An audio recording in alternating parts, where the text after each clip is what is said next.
Dear Adet, ako po si Marisa, 32 years old, isang OFW sa Dubai.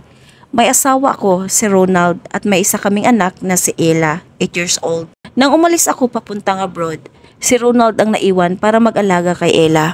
Nung una, maayos ang lahat. Lagi kaming nagvi-video call, sabay pa kaming kumakain kahit magkalayo. Pero habang tumatagal, napansin kong parang lumalayo na si Ronald. Madalas siyang busy, laging pagod at minsan ay hindi sumasagot sa tawag. Akala ko stress lang. Hanggang sa isang araw, may nag-message sa akin, kapitbahay namin. Sinabi niyang may madalas daw pumupunta sa bahay, isang babaeng tinatawag ni Ella na Tita Joy. Nang marinig ko yon, parang gumuho ang mundo ko.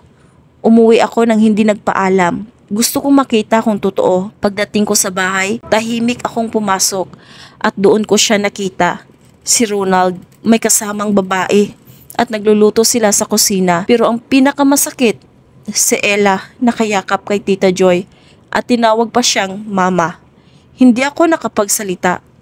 Umiiyak lang ako sa gilid habang pinagmamasdan silang parang masayang pamilya na ako dapat ang kasama.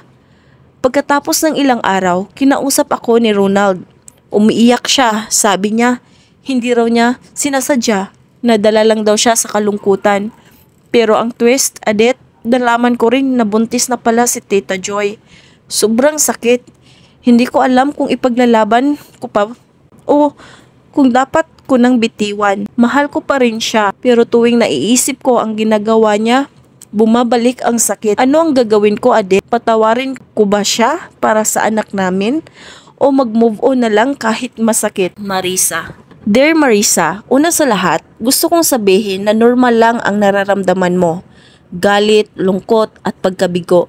Hindi madaling makita ang taong minahal mo na magtaksil, lalo pat may kasamang bata at buntis na ngayon. Pero tandaan mo rin, ang pagpapatawad ay hindi laging pagbabalikan.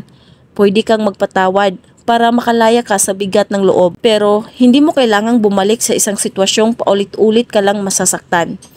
Ngayon, isipin mo kung alin ang makakabuti sa iyo at sa anak mo. Huwag sa konsensya, kundi sa kapayapaan ng isip. Kung nakikita mong mas magiging maayos ang buhay mo na wala siya, huwag kang matakot magsimula muli.